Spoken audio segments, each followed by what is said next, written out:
네, 안녕하세요. 그러면은 2부를 한번 진행해 보도록 하겠습니다. 지금 코로나 방역 지침으로 인해서 저희가 마스크를 쓰고 진행하는 점 양해 부탁드립니다. 지금 5분이 이 자리에 함께하고 계신데요. 오늘 강연을 해주신 한정훈 교수님부터 그리고 4명의 과학문화위원이 함께하고 있습니다. 안녕하세요. 저는 오늘 사회를 하고 그리고 과학문화위원으로 대담을 할 한양대학교 손승우입니다. 저는 애트리 한국전자통신연구원에서 일을 하고 있고요. 어, 아태이로물센터 과학문화위원으로 활동하고 있습니다. 이 자리에 함께 하게 돼서 기쁘게 생각하고 있습니다. 예, 안녕하세요. 저는 한국천문연구원에서 일하고 있고 인공위성을 만들고 있는 물리학자 황정아입니다. APCTP 과학문화위원으로 일하고 있고요. 한정은 교수님 오늘 강연을 라이브로 직접 처음 들었는데 너무 강연을 잘하시네요. 재미있게. 네. 오늘 그래서 아주 지금 즐거운 시간을 갖고 있습니다. 네. 네, 네. 네. 저는 아마 이 자리에 있는 사람들 중에서 유일하게 물리학 전공자가 아닌 사람인 것 같고요. 네. 그 ABCTP에서 과학문화위원으로 활동하고 있고 과학책을 쓰고 있는 과학 커뮤니케이터 하리하라 이엔입니다. 오늘 아마도 제가 여기서 맡은 일들은 여기 독자분들, 이거 들으시는 분들을 대신해서 그 물리학에 대해서 아무것도 모르는 사람이 질문하는 역할을 아마 맡게 될 것 같습니다. 네. 저는 방금 강연을 마친 한정원입니다. 다시 한번 이런 소중한 강연 기회 마련해 주신 과천과학관 여러분, 이종모 관장님, 또 아태의 과학 대중문화위원들 여러분, 감사합니다. 네, 반갑습니다. 강연 너무 재밌게 들었는데요. 오늘 한정훈 교수님 이 자리 모셨는데 한정훈 교수님께서 사실은 아태이론물리센터와 굉장히 깊은 인연을 맺고 계셨었잖아요. 이게 첫은 아니고 거의 친정에 오신 느낌 같은 상황이죠? 아태이론물리연구소가 처음 생긴 것이 1996년으로 제가 기억을 하는데, 제가 97년에 학위를 받았어요. 근데 뭐 좋게 말하면은 미국의 그 당시에 이 사정이 너무 안 좋아서 자리가 없었고, 달리 말하면 또 제가 실력이 부족해서 미국에서 박사후 연구원 자리를 잡지 못하고, 그 당시에 신생연구소라는 그 아태 연구소에 지원을 해서 제가 97년에 아태 연구원으로 와서 2년간 시간을 보냈습니다. 그 물리학 분야에서는 꼭 박사 학위를 하시고 난 뒤에 박사 후 연구원 과정을 거치는데 그때 이제 박사 후 연구원으로 계셨었고 아태이론물리센터가 거의 세워지던 초창기에 함께 하셨던 연구자이십니다. 오늘 이렇게 초청을 하게 돼서 저희도 큰 영광이고요. 책을 읽고 뭐 이렇게 참여를 하시는 분도 계시고 책을 읽지 않고 강연을 함께 들은 분도 계신데요. 일부를 통해서 강의 들었던 내용 혹은 책을 읽으시면서 궁금하셨던 내용을 유튜브 혹은 네이버 TV에 질문으로 남겨주시면 저희가 대신해서 물어드리겠습니다.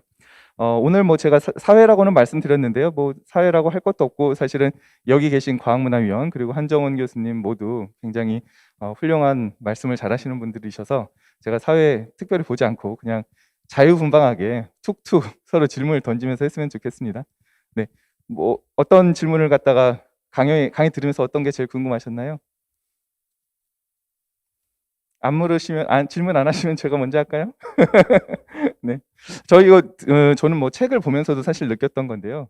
한정훈 교수님 만나면은 어떤 과학자를 제일 존경하시는지 한번 꼭 묻고 싶었어요. 어떤 과학자를 제일 존경하시나요? 어, 제일 존경하는 사람을 딱히 고르는 거는 사실 저는 잘 못하겠어요. 근데 왜냐면 이제 제가 지난 몇십 년간 물리학을 하면서 만난 분들은 뭐 제 지도 교수를 비롯해서 너무나 훌륭한 분들이 많거든요. 탁월한 분들.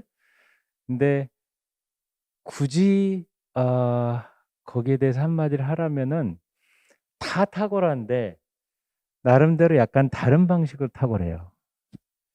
그러니까는 똑같이 유명한 이론 물리학자라 그래도 어떤 사람은 이런 걸 잘하고 어떤 사람은 이렇게 잘하고.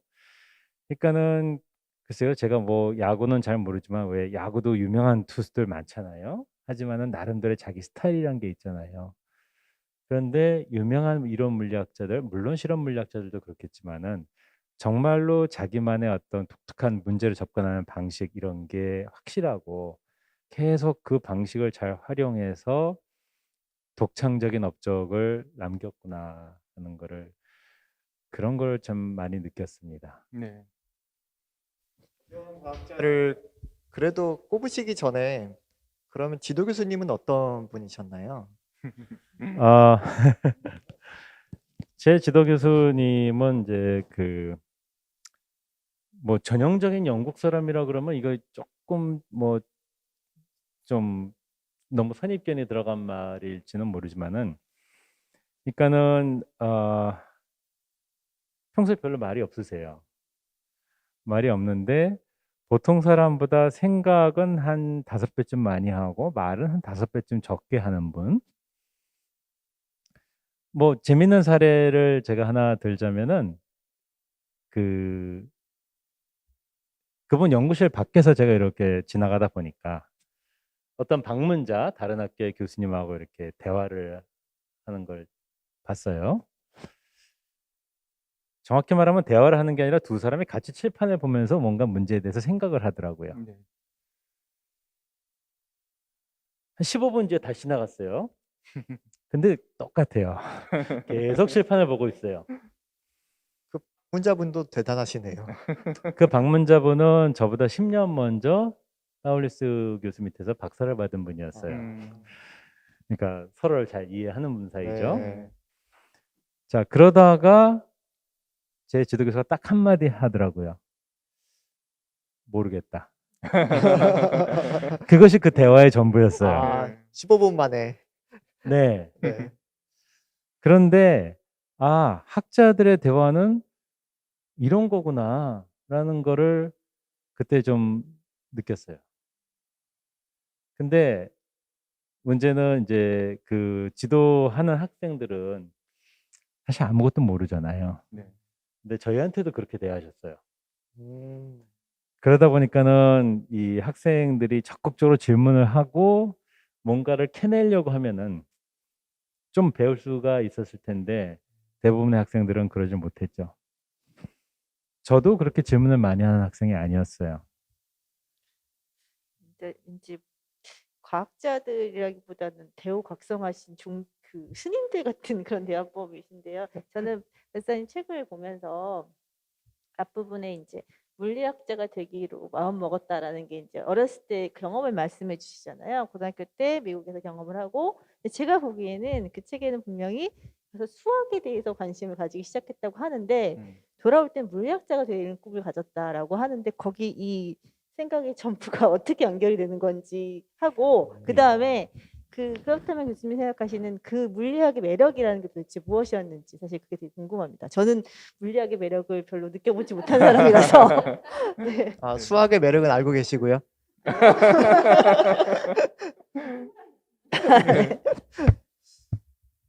그러니까 뭐 저는 그 미국에 가게 된 배경이 제 아버지께서 국사학과 교수셨는데 그 당시에 이제 막 해외 여행 자율화라는 게 되면서 그 교수들이 미국에 안식년을 가는 기회가 조금씩 생겼어요. 그때 이제 따라간 거죠. 근데 뭐 그러다 보니까는 사실 과학에 대한 관심을 중학교 졸업할 때까지 가지지 못했고, 뭐 대신 뭐 소설 읽고 뭐 철학책 읽고 뭐 그런 것들은 좀 했었어요. 반면에 중학교 때 수학은 그저 문제 푸는 거로만 생각을 했었고, 뭐 문제집에 있는 문제가 잘 안 풀렸어요. 그래서 별로 그렇게 좋아하지 못했는데 미국 가서 이렇게 수학을 듣다 보니까 거기는 문제집 안 풀고 교과서만 보면은 다 공부가 되더라고요. 교과서가 한국 교과서에 비해서 굉장히 두꺼웠어요. 그리고 그 수학책인데도 이것이 마치 무슨 이야기책처럼 말하자면 서사가 있더라고요. 그래서 이거를 그냥 읽다 보면은 이해도 되고 재미가 느껴졌어요. 그런데 물리학책을 보니까 물리학책은 서사가 더 많더라고요. 다시 말하면은 수학은 말이 3, 식이 7이라 그러면은 물리학은 말이 7, 수학이 3, 뭐 그 정도였어요. 그러다 보니까는 약간 그 어떤 그 서사, 이야기를 좋아하는 그 저의 성격하고 물리학이 좀 잘 맞더라고요. 네. 그때가 그러면은 교수님의 아버님께서 연구년 가셨던 때인 거죠. 네. 그때 그 책에서도 쓰셨지만 바나나를 실컷 먹어서 좋았다라고 쓰셨던 것 같은데. 그 비싼 바나나를. 예. 근데 그 감동은 정말로 그 이루 말할 수가 없는 게, 뭐 요즘은 이제 미국 생활들을 많이 하셨으니까 아마 뭐 플리마켓이라고 들어보셨을 거예요. 네네. 그게 주말에만 서는 장인데 그렇죠. 거기 가면은 그 상하기 일보 직전에 바나나를 이렇게 사과 갯짝에 팔아서 1불 아니면 2불에 팔아요. 네. 그러면은 일요일 아침에 부모님께서 그 사과 갯짝 채로 바나나를 사오십니다. 그러면은 그 당시에 식욕이 왕성한 그 고1, 중2 나이에 저희 형제였어요. 그날로 그 상자의 절반이 사라집니다. 그러니까 저희들한테는 미국이 그때 때는 천국이었죠. 네네. 31년 뒤에 제가 제 아이들을 데리고 또 보스턴으로 예. 안식년을 갔어요. 근데 이 아이들은 슈퍼에 있는 뭘 봐도 전혀 감동을 하지 않더라고요. 그래서 야, 이게 재현이 잘 안 되네 하고 좀 많이 섭섭했던 기억이 있습니다. 네. 말씀하신 김에 제가 그 뒷부분에 굉장히 감동적이었던 것 중에 하나가 교수님께서 이제 귀국하시기 전에 책을 갖다가 좀 그 내용을 갖다가 보고 싶어서 도서관에 가서 책을 빌리셨는데 그때 이제 사서님께서 하신 행동이 굉장히 놀라웠는데 그때 이야기 한 번만 좀 들려줄 수 있나요? 뭐, 예, 이제 그 당시 한국의 이런 이 소득 수준하고 미국의 소득 수준은 뭐 아예 비교가 안 될 만큼 차이가 났었잖아요. 그래서 그 미국에서 어떻게 책을 좀 사갖고 가고 싶은데 책 사달라는 얘기를 부모님한테 할 수가 없는 거예요. 그래서 나름대로 머리를 짠 게 도서관에 가서 그 물리학 교과서, 영어로 된 물리학 교과서를 내가 좀 이렇게 복사를 할 테니까 좀 빌려주면 안 되겠느냐고 그 사서 아주머니께 얘기를 했어요. 그랬더니 왜 그러려고 하느냐, 내가 한국에 들어간다. 그랬더니 그래? 그러면서 그 뒤쪽에 있는 그 도서관 대출 카드를 그 자리에 찢어버리더니 저한테 선물로 주시는 거예요. 우와. 제가 그 책을 들고 귀국을 해서 한국에 들어와서도 틈틈이 그 책을 읽었던 기억이 나요. 네. 그러면 그 사서분께서는 그 책을 본인의 돈으로 이렇게 갚으셨어야 되지 않을까요? 그렇겠죠. 아니, 뭐 바코드는 그냥 뭐 그냥 간직한 거 아닌가요? 예전에 바코드가 없던 시절에. 그래도 어떤 분실을 하면 사서분께서 혹시 개인적으로 메꾸지 않으셨을까 하는 생각이 들고. 저는 교수님 책에서 그 파울리 호텔 얘기에 정말 무릎을 탁 쳤는데 파울리의 베타 원리를 호텔과 남녀 한 쌍으로 비유하신 비유에 대해서는 정말 탁월하다고 생각하는데 그 아이디어는 도대체 어디서 생각해내셨을까요? 아이디어는 당연히 영화 부다페스트 호텔이죠. 그러니까 일단 유럽에 있는 호텔이고 그 호텔 부다페스트 내용이 약간은 좀 엽기적이라 그럴까? 그렇잖아요. 그런데 그 이 전자 세계에서 전자들이 하는 거동도 우리 인간의 관점에서 보면은 굉장히 엽기적이란 말이에요. 그래서 그 엽기적인 분위기도 살릴 겸, 그 유럽식 이름도 딸 겸, 또 그 베타 원리를 만든 사람이 파울리니까 그런저런 생각들이 이렇게 우연히 합쳐져서 파울리 호텔의 비유가 뭐 생겼고, 그리고 이 그 남녀 얘기를 하면 이게 책이 좀 더 잘 팔리지 않을까 하는 그런 의도도 있었는데 그건 모르겠습니다. 네.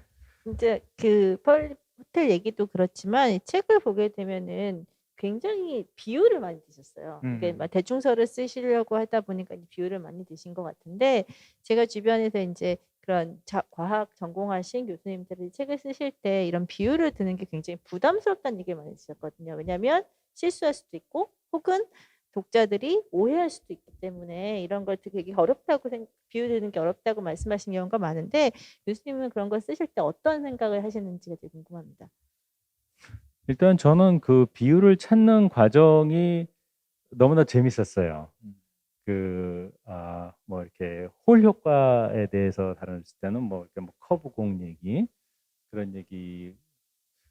하여튼 비율을 찾는 게 저한테는 뭐 그렇게 어렵지 않았고 굉장히 재밌었고, 또 하나는 제가 뭐 이론 물리학자 치고는 그렇게 뭐 수학이 강한 그런 사람은 아닌데 그 대신 겸손의 말씀이신 것 같은데. 네, 그 대신 뭐 아까 말씀드렸듯이 제가 어떤 네. 서사에 좀 많이 민감하게 반응하고 감동하는 그런 경향이 있어요. 음.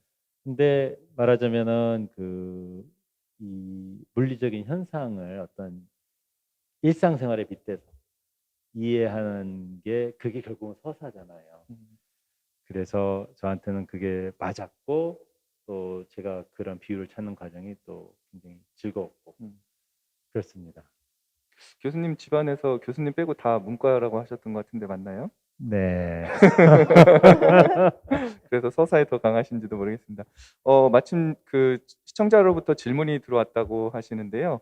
혹시 질문 내용 한번 볼까요? 예, 네이버 TV 통해서 로트네플님께서 질문 주셨는데요. 원자에 관심이 많은 중학생에게 물리학에 관심을 유도하려면 어떻게 하는 게 좋을까요? 라는 질문을 하셨네요. 학부모이신 것 같아요. 아니 뭐 제 답은 다 정해져 있어요. 물질의 물리학을 읽으세요. 예, 알겠습니다. 그 질문을 보면 이미 물리를 좋아하고 있는 학생인데요. 네, 원자에 관심이 있다고 하면 그러니까요. 네. 재밌는 책들 많이 있는데 그중에서 물질의 물리학 아주 재밌고요. 그리고 아테이로물리센터가 발간하는 웹진 크로스로드라고 하는 웹진도 있고요. 오늘 한정원 교수님께서 계속 소개해 주신 과학과 지평에서의 지평 호라이즌이라고 하는데요. 호라이즌에 들어가 보시면 원자, 특히 물질에 관한 과학 내용이 굉장히 잘 정리가 되어 있습니다. 꼬인 원자라는 표현 많이 쓰셨는데요. 오늘 말씀하셨던 그 매듭에 의해서 그 원자잖아요. 사실 그런 어떤 매듭, 소용돌이 그런 게 이어져서 나중엔 결국엔 스커미온까지 갔는데요. 오늘 교수님께서 하신 강연 하나가 또 다른 연결고리가 돼서 미래의 과학자가 내가 스커미온 하나도 몰랐는데 오늘 2021년 강연을 듣고 스커미온이라는 걸 배웠다라고 할지도 모르겠다는 생각이 들었었습니다. 그 스커미온이 실제로 응용 분야가 이제 많이 있을 것 같은데요. 책에서는 교수님 표현하시기로는 요즘 시대에 정보의 저장이 굉장히 중요한데 스컬미온이 응용되기 시작하면 땅콩만한 것이 저장 장치가 될 수 있을 것이다 라는 말씀하셨는데요. 그 어떻게 되는 건가요? 우리가 좀 직관적으로 이해할 수 있는 비유가 좀 뭐 있을까요? 뭐 반도체 이런 신문 기사 보면은 늘 얘기하는 게 집적도잖아요. 네, 그렇죠. 근데 지금의 그 하드 드라이브에 들어가는 것도 결국은 자석인데, 그러니까 그 자석에서 그 하나의 비트를 저장하기 위해서 얘가 차지해야 될 공간이 가령 몇 마이크론 곱하기 몇 마이크론이다. 그러면 이거를 가로 세로를 각각 10배를 줄일 수가 있으면은 집적도가 100배가 올라간단 말이에요. 그러면은 똑같은 하드 드라이브 크기의 컴퓨터 100대의 분량의 정보를 저장할 수가 있는 거잖아요. 근데 이 스커미온이라는 입자는 자연 발생적인 그런 구조인데 기본적으로 크기가 작아요. 아주 작은 경우는 10 나노미터. 예, 아까 그림에서도 네. 한 10나노미터. 10 나노미터의 크기의 하나의 비트를 저장할 수 있으면은 지금 현재의 그 하드 드라이브에 비해서 집적도가 더 높아지거든요. 네네.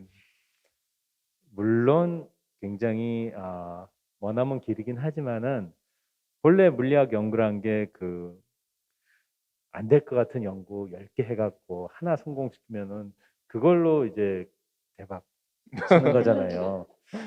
그래서 그런 벤처랑 희망을 갖고 지금 많은 사람들이 뭔가 돌파구를 찾으려고 노력하고 있습니다. 네, 벤처 투자처럼 물리학에서도 대박을 이룰 수 있을 것 같은데요. 다음 질문도 또 준비가 되었다고 하는데요. 우리 한번 함께 볼까요? 예, 유튜브 버거킹님께서 질문 주셨습니다. 플라톤의 5원소에 구가 포함되지 않은 이유가 혹시 있을까요? 라고 하네요. 시메트리 하면 역시 구죠. 네, 구가 포함되지 않은 이유가 무엇일까라고 하셨는데요. 이거는 지금 교수님께 따질 게 아니라 플라톤한테 따져야 될 것 같은데요. 너무 오래전에 사람이니. 근데 뭐 그 당시에 그 이제 뭐 플라톤의 고체라고 요즘 말하는 그 아까 5가지 종류의 그 정다면체가 있었잖아요. 네네. 그 정다면체에 구가 포함이 안 돼 있죠. 그렇죠? 정다면체는 이제 일단 면이 유한한 개수가 있어야 되거든요. 근데 구는 말하자면은 그 다면체로 치면은 그 면이 무한히 많은 경우잖아요. 그렇기 때문에 그 5개의 정다면체 안에 포함이 될 수가 없는 거죠. 네. 그리고 그 증명하기를 정다면체가 5가지였다고 증명을 해버렸기 때문에 뭔가 무한한 정다면체에 대해서는 고려할 대상이 아니었겠네요. 그리고 아마도 이건 제 짐작입니다만은 그 당시에 수학자들은 그 어떤 극한 개념에 대해서 익숙하지 않았을 거예요. 구를 이해하려면은 사실 그런 다면체가 점점 더 이렇게 잘 세공이 되는 그런 극한 과정을 상상할 수 있어야 되잖아요. 아마 그런 식의 사고 방식에는 익숙하지 않았을까, 익숙 안 하지 않았을까 하는 게 제 짐작입니다. 예, 뭐 교수님 책에서 말씀하신 것 중에 제가 좀 재밌었던 표현 중에 하나가 그러니까 19세기, 20세기, 1800년대 그리고 1900년대 의 물리학이나 뭐 사실 과학이 발전했던 자취를 보면은 거의 그 무협지의 영웅 호걸들이 활약하는 것 같은 그런 모습이 보이는 것처럼 네, 우리들의 기억에 남는 영웅들이 이제 많이 있다 이런 표현을 써주셨는데요. 그 노벨상 탄 사람들이 아무래도 좀 우리가 많이 그 기억을 하는 사람들인 것 같습니다. 근데 사실 노벨상은 1901년부터 이제 시작됐잖아요. 그 처음으로 노벨 물리학상을 받았던 게 누구죠? 렌트겐. 예, 렌트겐. 그다음에 이제 로렌츠 또 지만이라고 이제 교수님 책에서 나오고 있는데요. 그러니까 아깝게 노벨상을 못한 분에 대한 이야기를 하셨는데 오늘 그 말씀은 안 하셨어요? 그 말씀 좀 한번 해주시면 좋겠어요. 그 책의 6장인가가 아마 그래핀 얘기일 거예요. 네네. 뭐 다 아시겠지만은 지금 하버드 물리학과의 교수로 계신 김필립 교수님 얘기인데 그 저랑은 중학교 1년 선배였어요. 예. 그리고 예.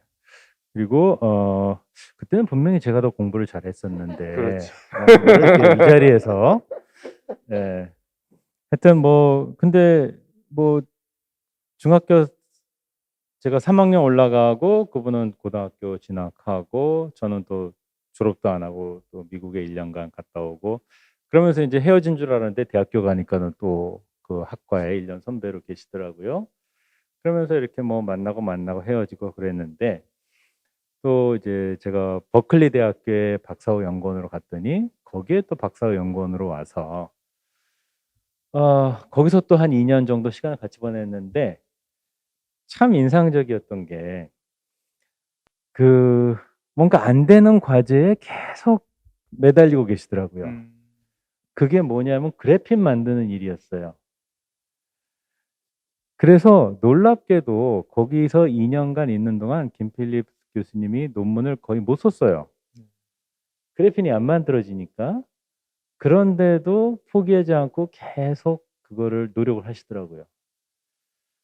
그래서 아이고 이러다가 저기 나중에 교수 어떻게 혹시 안 되는 거 아닌가 하고 제가 막 쓸데없는 걱정을 했는데 역시 미국은 정말 인재를 알아보더라고요. 콜롬비아 대학교에서 조교수로 채용을 했어요. 근데 거기서도 또 계속 그래핀을 만드는 거예요. 근데 또 계속 안 돼요. 그러다가 이제 어느 순간에 드디어 이게 그래핀이 비록 선수를 아깝게 놓치긴 했지만 어쨌거나 그동안 굉장히 들인 노력이 있었기 때문에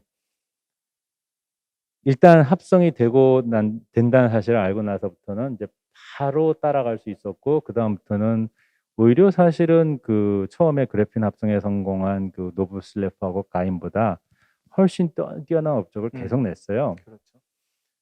그래서 제 생각에는 뭐 이제 누가 노벨상 후보로 추천이 됐느냐는 그게 50년이 지나야 뭐 공개가 되고 그러잖아요. 제 생각은 그래요. 어쩌면은 한국 사람 중에 노벨상 후보로 정말로 추천이 된 사람은 아직까지는 김필립 교수가 유일하지 않을까. 그건 제 생각인데 네. 아마도 맞지 않을까 싶어요. 선배님이라 그렇게 말씀하신 거 아니고요? 네, 물론. 네. 또 다음 질문이 준비됐다고 하는데요. 한번 함께 보도록 하겠습니다. 네이버 TV 루키페르님께서 질문하셨습니다. 유명한 이론 물리학자들은 자신만의 독특한 접근 방식이 있다고 하셨는데요. 예시를 들어주면 뭐가 있을까요? 라고 질문했습니다. 이거는 사실 이 같은 업계에 있는 사람이 아니면은 좀 설명하기가 힘든데 비유를 또- 가령 제가 2014년에 이제 MIT의 물리학과 안심리학 갔었어요. 네.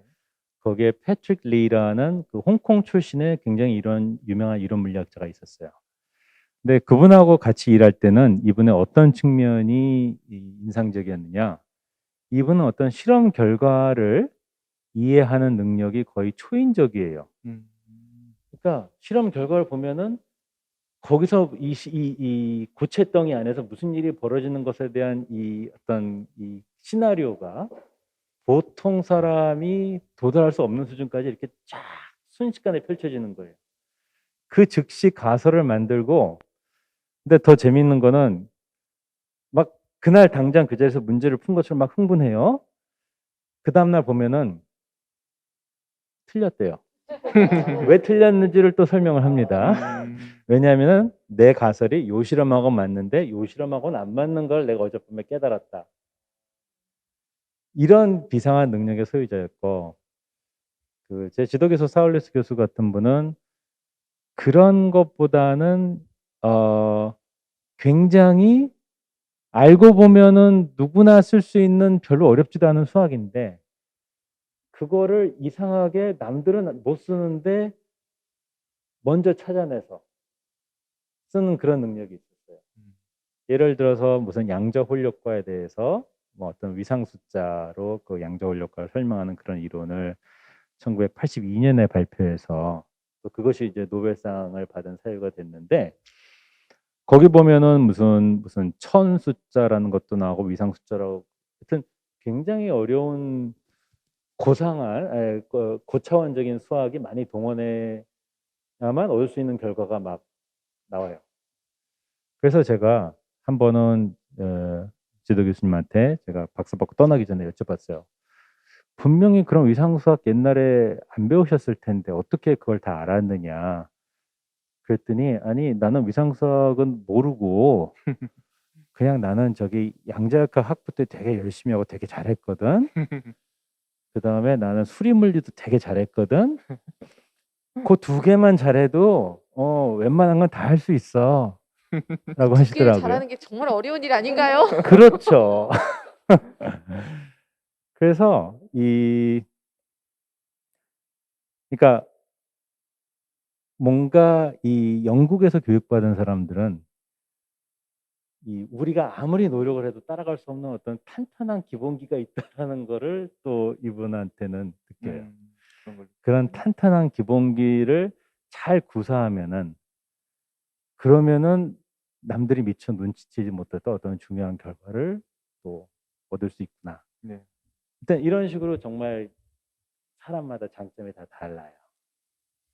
제가 아까 교수님께서 말씀하신 것 중에서 물리학에 대해서 관심을 가졌다는 그 포인트가 물리학에 서사가 있다고 하셨잖아요. 근데 사실 서사는 물리학보다 다른 과목에 아까 얘기했던 아버님이 국사학과 교수라고 하셨는데 네. 그런 쪽이 훨씬 더 있잖아요. 근데 물리학에서 교수님이 그 캐치하신 그 서사의 그 특징이라든가 그런 게 어떤 서사가 흐르고 있었기 때문에 그것을 좋아하시게 되셨는지 사실 저는 그게 되게 그 궁금하기도 하고 되게 신기하기도 했거든요. 가령 역사학에서 다루는 서사에는 아무래도 인물이 많이 등장하죠. 근데 물리학에서 다루는 서사에도 분명히 인물이라는 게 굉장히 중요한 역할을 해요. 다시 말하면은 글쎄 굳이 다시 말할 필요가 없네요. 생각해보니까 인물이라는 게 중요하긴 한데 또 거기에 추가적으로 어떤 서사가 있느냐 물리학에는 이런 게 있어요. 뉴턴 역학이 먼저 만들어지지 않았으면은 오일러가 만든 유체역학이라는 게 나올 수가 없었습니다. 유체역학이 없었으면은 헬름홀츠의 증명이 나올 수가 없었어요. 그렇겠죠. 헬름홀츠의 증명이 없었으면은 또 매듭 원자 이론이 나올 수가 없었어요. 이런 식으로 어떤 자연스럽게 이렇게 논리적으로 전개되는 발견의 서사 이런 게 또 있어요. 거기에다가 그때그때 어떤 발견의 결정적인 역할을 하는 그 등장 인물들이 계속 바뀌면서 벌어지는 그 인물에 대한 서사 이런 것들이 같이 맞물려 있기 때문에 어떻게 보면은 그 과학 발전의 서사가 그냥 인간의 서사보다 더 재미있을 수도 있지 않을까 하는 생각을 하는데요. 저는. 방금 약간 떠오르는 심상은 뭐였냐면은 필연과 우연의 꼬인 매듭 같은 느낌이 그렇죠. 들었습니다. 꼬인 네. 매듭. 줄과 C줄 이런 건가요 지금? 찍조든 직조든 명징한 직조 이런 건가요 또? 결국 사람이 만들어낸 이야기보다 더 위대한 자연의 이야기들을 읽어내셨다 그런 느낌이 들었었거든요. 그러니까 자연은 사실 뭐 인간이 있기 전부터 사실 있었잖아요. 근데 그거를 발견해가는 과정은 과정이. 그러니까 양파 껍질 벗기듯이 이제 그 위층을 벗기 전에 그 다음 층을 벗길 수가 없잖아요. 네. 그런 식으로 우리가 깨닫는 건 비록 뒤늦게 깨닫지만은 사실은 우리가 사실은 그 이 층 순서대로 하나씩 벗겨가고 있구나, 예, 배워가고 있구나 하는 거를 이제 이런 대중과 거적을 위해서 쓰기 위해서 준비를 하면서 많이 느끼게 됐죠. 과학의 발전 단계적으로 발전하고 있다라고 생각하시는 건가요?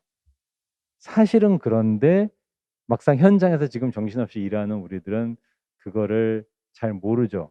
하지만은 제가 아까 마지막에 그 드린 말씀도 비슷한 얘기지만은 내가 지금 이게 이 선택한 연구 주제가 사실은 내가 정한 게 아니다. 사실은 내 바로 직전의 선배들이 다 하고 미처 못한 거든지 아니면 선배들이 하다가 틀린 거든지 이런 식으로 해서 어떻게 보면 나한테 주어진 것이다. 주어진 숙제다. 그리고 내가 할 일은 뭐냐? 내 시대에 어울리는 문제를 내가 풀고 그리고 나는 퇴장하고 그 다음 세대 사람들이 나와서 또 자기 시대에 맞는 문제를 받아서 풀고 퇴장하고 이러면서 계속 과학이 진화해 나간다라는 마치 생각이에요. 디딤돌을 놓는 것처럼 내가 하나의 돌을 놓고 그 다음에 올 후배가 또 다른 돌을 놓고 이렇게 앞으로 진화해 나가는 것처럼 그렇게 한 발자국씩. 네. 네네네. 네. 요즘 그 대학 교수님들께서 과학 대중 서적을 집필을 많이들 하고 계셔서 김상욱 교수님이나 김범준 교수님이나 굉장히 성공적인 대중서들을 많이 쓰고 계시는데요. 한정훈 교수님께서 지금 첫 대중서 쓰신 거죠. 어떤 계기로 이렇게 글을 그러니까 대중을 상대로 과학 서적을 쓰겠다고 마음을 먹게 되셨는지 궁금합니다. 첫 번째는 이 도대체 집에서 아들이 뭘 하고 사는지 전혀 이해 못하는 이 부모님들을 위해서 라고 썼다고도 할 수 있고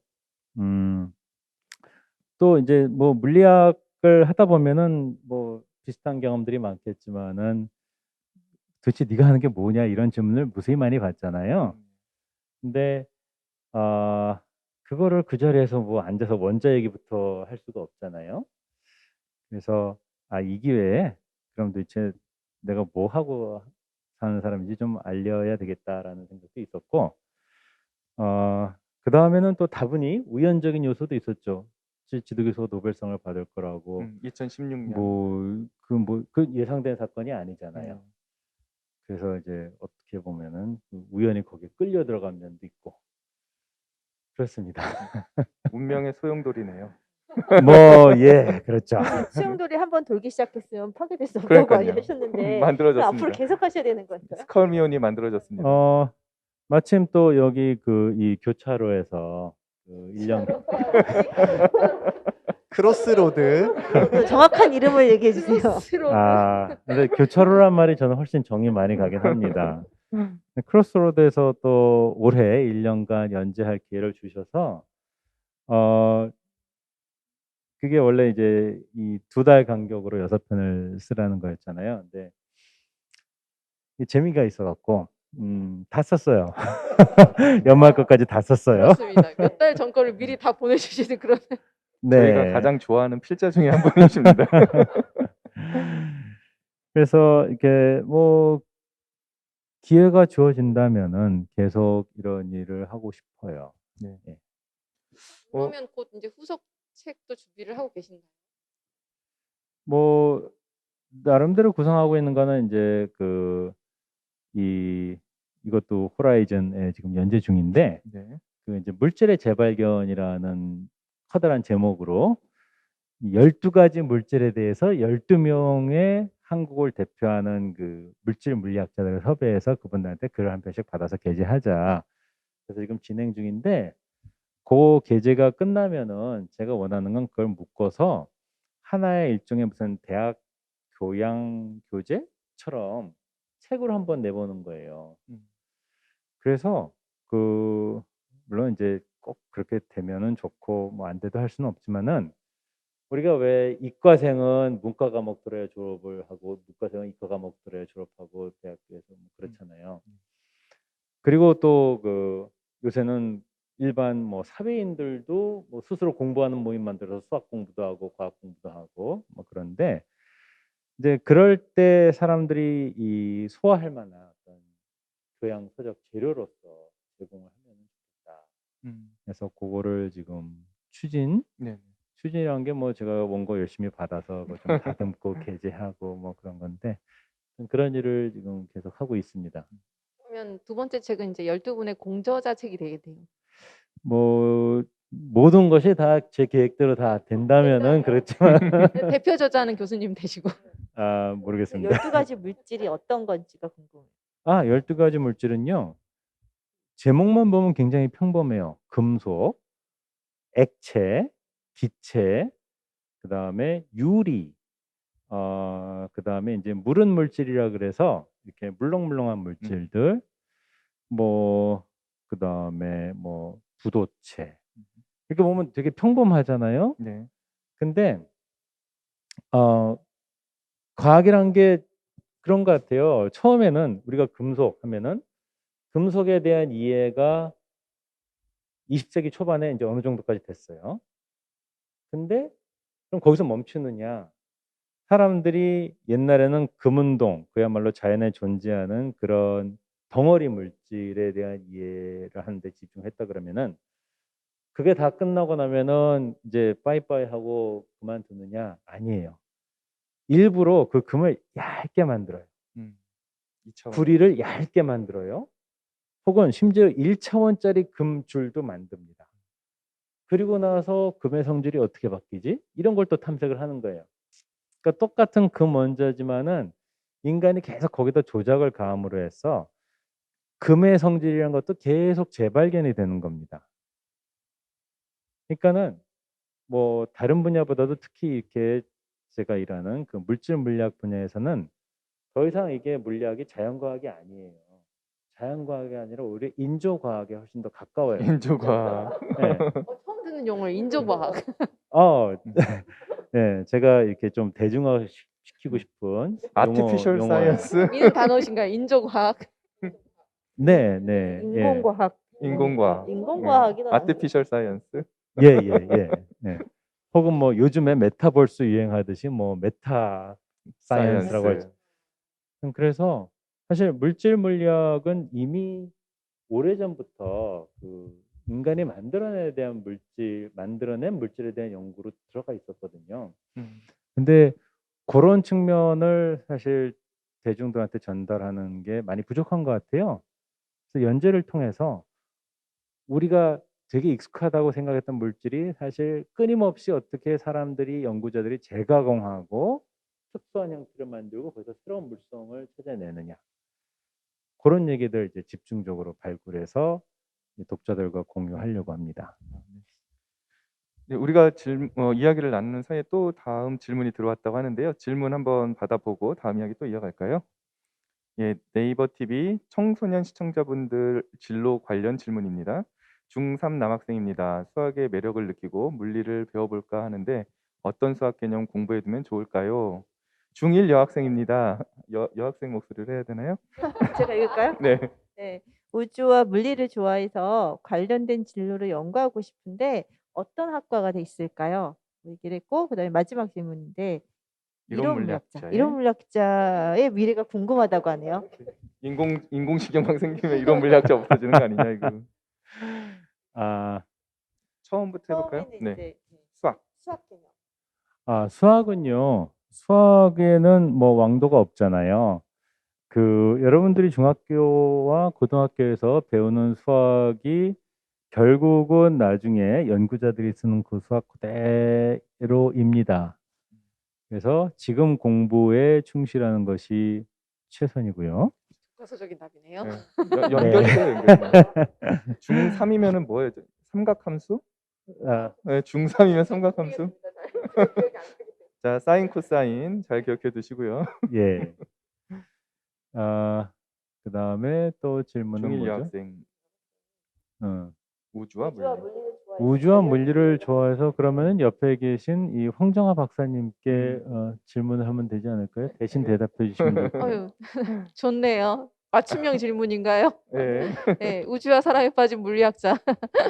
저는 물리학과를 나왔고, 그리고 우주 탐사와 우주에 직접 나가는 무언가를 만드는데 흥미를 느끼는 사람입니다. 그래서 지금 현재 인공위성을 만들고 있고요.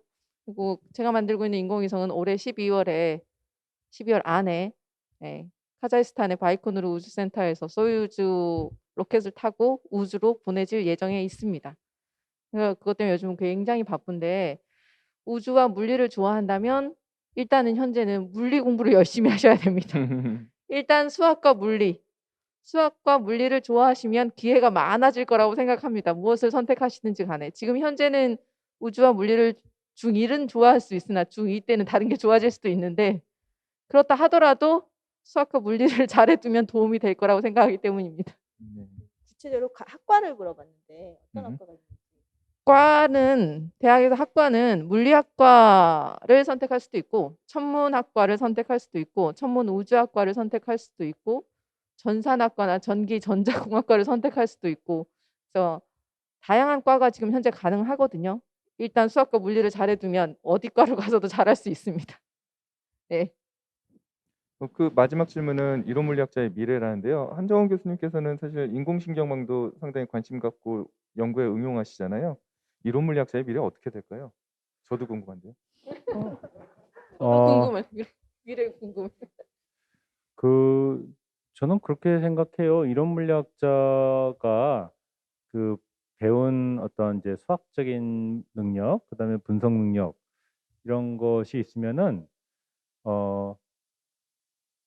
그냥 이제 제가 한 1년쯤 전부터, 아니 정확히 말하면 한 2, 3년 전이구나. 제가 인공신경망에 관심을 갖게 된 이유가 이제 제 아이가 공대를 들어갔습니다. 그래서 마침 그 아이가 이제 대학교를 들어갈 무렵에 무슨 사건이 있었느냐? 이세돌과 알파고 사건이 있었어요. 그래서 인공지능이 이 공대의 미래구나. 이런 생각을 저 말고 한 이제 수십만 학부모가 다 동시에 했죠. 바둑 열풍이 불고. 네, 네. 그래서 그러면 아들만 그거 하라고 시키지 말고 나도 한번 같이 하자. 그래서 저도 이제 틈틈이 공부를 했는데 하다 보니까는 제가 이미 알고 있는 무슨 통계 물리학적 지식이나 아니면 단순한 수학적인 미분 방정식 푸는 지식 이런 거를 쓸 때가 적지 않게 있더라고요. 그리고 더욱더 이 격려가 됐던 거는 우연히 어떤 논문을 봤는데 논문의 내용이 그렇게 어렵지 않았어요. 근데 그 논문을 쓴 사람이 누군가 봤더니 본래 촉권 이론, 수학 이론 물리학에서 제일 어려운 촉권 이론 물리학으로 박사를 받고 그 다음에서야 전공을 바꿔서 신경과학이라 그러나요? 그런 쪽으로 관심을 갖기 시작하고 그런데도 굉장히 업적을 많이 내고 재밌는 연구를 하는 사람의 논문을 봤어요. 그런 걸 보다 보니까 이게 이론 물리학의 기초가 있고 기본적으로 이런 것 같아요. 그러니까 전혀 새로운 분야 같지만은 기본적으로 어떤 문제를 자기만의 방식으로 이해하려고 하는 그런 습관하고 그 다음에 그럴 때 이해를 도울 만한 어떤 수학적인 능력 혹은 뭐 컴퓨터 프로그램 능력 이런 게 있으면은 그러면은 다른 분야로도 갈 수 있다. 그리고 다른 분야에 가서 잘할 수 있다라는 거를 그런 걸 제가 결국 제가 이론 보장합니다. 물리학을 잘하면 다른 것도 다 잘할 수 있다. 뭐 그 이런 결론이 느낌. 그렇게 되는데. 아니요, 다른 걸 다 잘하는 건 아니고요. 예, 거기에 대해서는 약간 오해가 있을 것 같은데, 물론 다른 걸 다 잘하지 않죠. 그런데 자기가 갖고 있는 기술을 이용해서 내가 다음에 잘할 수 있는 것이 무엇인가를 찾아보면은 또 길이 있어요. 있다. 있어요. 근데 한 번 뛸 때마다 너무 멀리 뛰지 마시고 이렇게 조금씩 조금씩 뛰어나가시라. 이런 조언을 하고 싶어요. 네. 말씀 감사합니다. 오늘 사실 한정훈 교수님 책 물질의 물리학, 여기 책에는 말씀해 주신 대로 사실 서사가 굉장히 멋있게 담겨 있어요. 저는 읽으면서도 양자역학 그리고 원자를 이해해 나가는 그런 과정이 굉장히 멋있게 담겨 있어서 한정훈 교수님께서 정말 서사를 좋아하실 뿐만 아니라 서사에 강하시구나라고 하는 걸 많이 느꼈고요. 양자역학의 역사를 알면서 최근 현대 물리학에까지 한번 도달해 보고 싶으신 분들은 꼭 이 책을 한번 읽어보시길 바랍니다. 제가 여기 책 뒤편에 있는 추천사 중에 굉장히 동의할 수밖에 없었던 추천사가 몇 개 있어요. 김필립 교수님께서 물론 추천사 써주셨고요. 근데 저는 더 와닿았던 건 염한웅 교수님께서 써주신 추천사였는데요. 한번 읽어보면은 물질의 양자적인 성질을 소개하는 책이 출간되어 정말 반갑다. 우리나라는 물론이거니와 과학 선진국을 통틀어도 유사한 주제를 다루는 대중서를 찾기는 매우 어렵기 때문에 더 귀중한 책이다라고 말씀하셨거든요. 이거 우리나라에서 이렇게 그 좋은 책 썼을 때 외국으로 또 한번 번역해서 한번 나가서 또 공전의 히트를 한번 치고 오면 좋겠다는 생각이 드는데요. 사실 번역에 대해서 제가 좀 많이 고민을 하고 있는데, 네. 그 왜 번역 사업을 또 지원하는 것도 있어요. 있죠. 잘 네. 아시겠지만은. 그래서 뭐 출판사에서도 그런 번역 지원 사업에 한번 지원을 해볼 생각이 있느냐, 음. 뭐 그런 연락이 네네. 있었어요. 근데 처음에는 물론 좋다고 했죠. 근데 생각을 해보니까, 아니 이게 이 책이 내 자식인데 이 책 번역을 어떻게 남한테 맡기지? 직접 하실 수 있죠. 그래서 힘들지만은 그냥 하기로. 직접 해야 되지 네. 않을까라는 생각을 하고 있습니다. 근데 사실 이 책을 쓰시기 전에 영어로 스프링거에서 교과서를 하나 쓰셨잖아요. 그죠? 그 책 집필을 먼저 마치시고 이걸 이제 집필하셨던 건데요. 영어로 이제 직접 쓰면은 그 저자가 직접 또 영어로 표현했을 때 나올 수 있는 비유가 또 찰진 비유가 있을 거라는 기대를 하게 됩니다.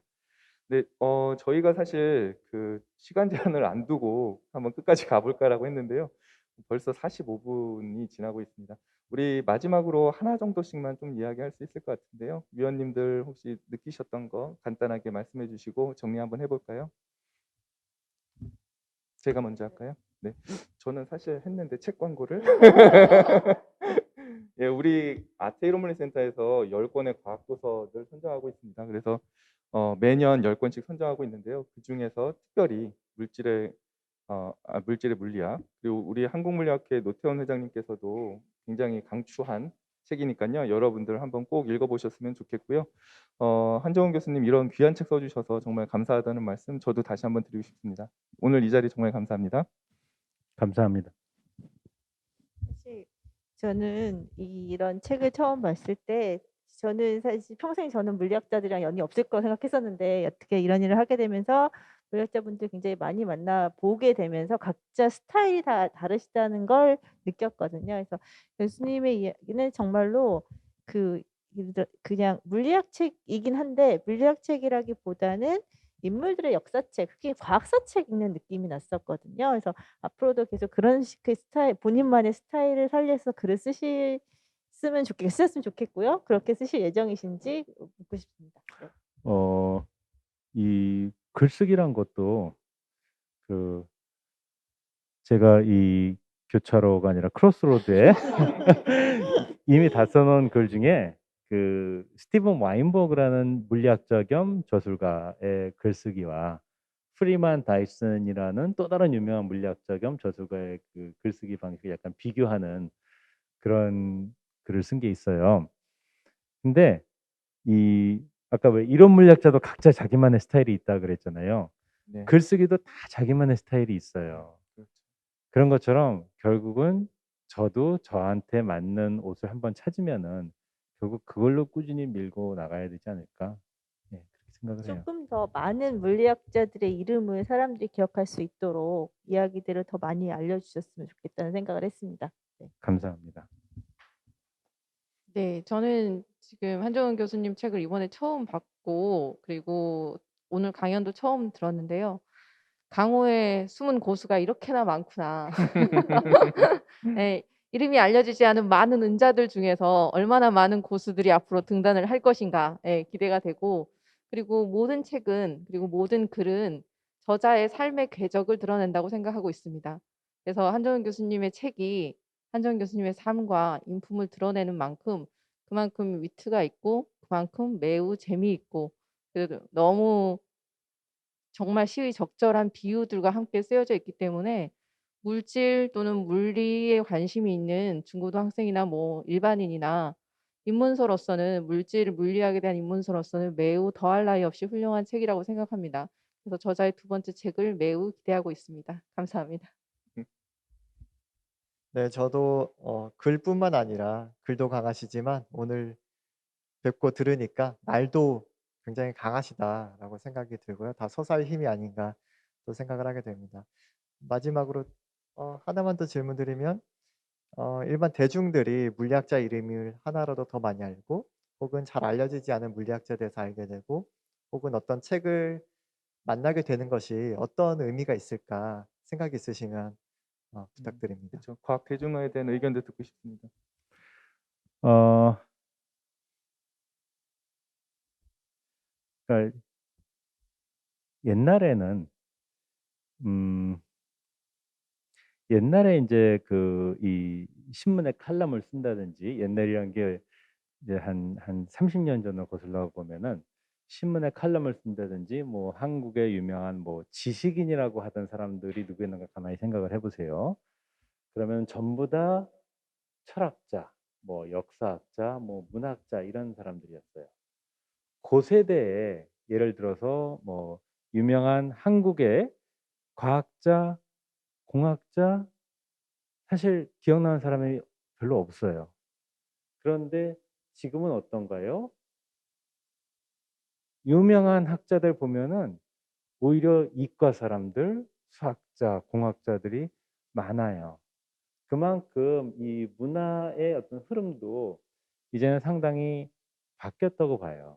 그리고 이 신문 칼럼에서 자기 생각을 드러내는 과학자들도 점점 많아지고 그러면서 이 과학이라는 게 이제는 점점 더 우리 생활에 문화로서 확산되고 있다라는 생각을 해요. 뭐 단적으로 영화에서도 왜 수시로 뭐 웜홀 얘기하고 양자역학 얘기하고 심지어 영화 제목까지도 양자물리학이라고 붙이고 이런 것들이 양자 물리학이 안 나오지만 비록 그렇지만은 그런 것도 비록 약간 피상적으로 과학적 지식을 다루는 것은 사실이지만은 또 직접 훈련을 받지 않은 사람이 피상적으로 이해하는 것 이상의 더 깊은 이해를 하는 거는 사실 불가능하거든요. 그래서 저는 그런 것도 분명히 과학 문화화 현상의 일부라고 보고 이제 굉장히 다양한 종류의 문화화가 필요하다고 생각을 해요.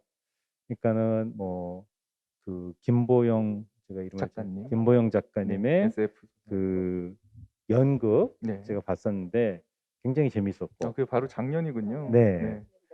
예. 그리고 앞으로도 계속 그런 창작 활동이 있을 거라고 보고 그 다음에 조금 더 이렇게 진지한 층위에서는 뭐가 필요한가?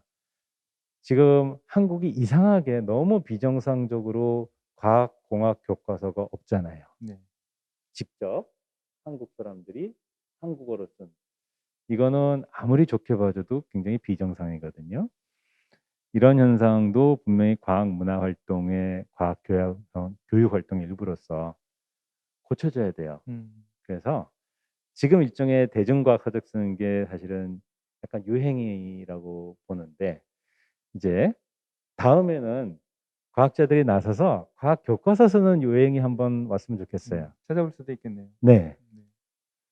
뭐 문화로서의 과학, 문화로서의 물리학 말씀해 주신 거라고 생각하는데요.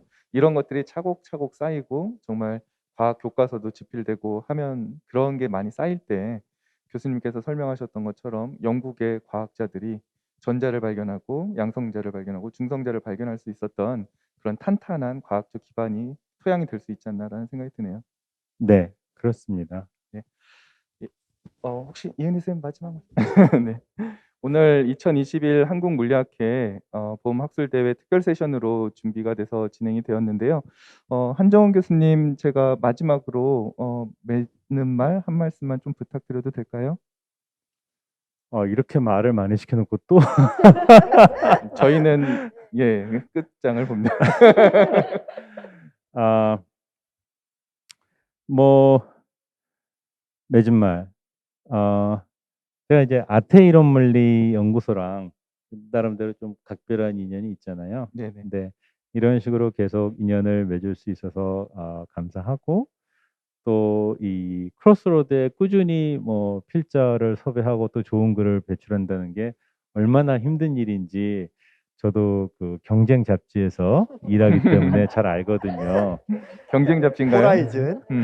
예. 동종업계. 네. 동종업계에서 일하기 때문에 잘 아는데, 이런 그 힘든 일을 계속 해주시는 문화위원들께도 감사한 마음을 동종업계에서 일하는 사람 입장에서 또 전해드리고, 이제는 그 어떻게 보면은 물리학이란 게 예전처럼 그렇게 급하게 갈 필요가 없다라는 생각이 솔직히 들어요. 왜냐면은 뭐 자연에 존재하는 힘이 뭔지 이제 사실 다 알잖아요. 거의 다. 그다음에 아직 안 풀린 문제들이 있지만은 이것들은 너무나 거대 과학이든지 아니면 너무나 어려운 문제든지 하기 때문에 어차피 시간과 돈이 굉장히 많이 들어가요. 그래서 이제는 그냥 과학만 하려고 너무 하는 것보다도 우리가 왜 이렇게 많은 돈과 많은 사람과 많은 뭐 노력을 투입을 해서 이런 연구를 해야 되지에 대한 성찰하는 사람들의 숫자가 조금씩 늘어나면 좋겠다. 혹은 이제는 더 늘어나야 될 때가 됐다 하는 생각을 합니다. 네. 말씀 감사합니다. 네, 2021 한국물리학회 보험학술대회 아시아태평양 이론물리센터에서 준비한 특별 세션 2부 물질의 물리학 저자 강연, 저자를 직접 모시고 저희가 대화를 한번 해봤는데요. 2부는 이제 여기서 마치고요. 제가 2부는 여기서 마친다고 말씀드린 이유가 한 가지 더 있습니다. 내일 금요일입니다. 4월 23일 저녁 8시에 아시아태평양 이론물리센터와 그리고 한국물리학회 대중화위원회가 함께 준비한 과학자들과의 대화가 있습니다. 나 혼자 푼다 물리편 아주 열심히 준비했습니다. TBN 스튜디오에 가서 실제로 저희가 과학자들하고 삶의 이야기 그리고 과학 문제 재미있게 풀어보려고 하는데요. 모두 기대해 주시고요. 한번 꼭 함께 보시면 좋겠습니다. 오늘 준비한 특별 세션 여기서 마치고요. 모두 감사드립니다. 시청자 여러분 정말 감사합니다. 연구자의 성장을 돕고 학술 교류의 장을 마련하여 지식을 확장시키는 것, 과학문화 확산을 통해 과학과 세상을 연결하고 과학의 영역을 확장하여 인류를 위한 사회적 책임을 다하는 것, 바로 아태이론 물리센터가 하는 일입니다. 인류의 미래를 위한 연구, 아시아태평양 이론물리센터.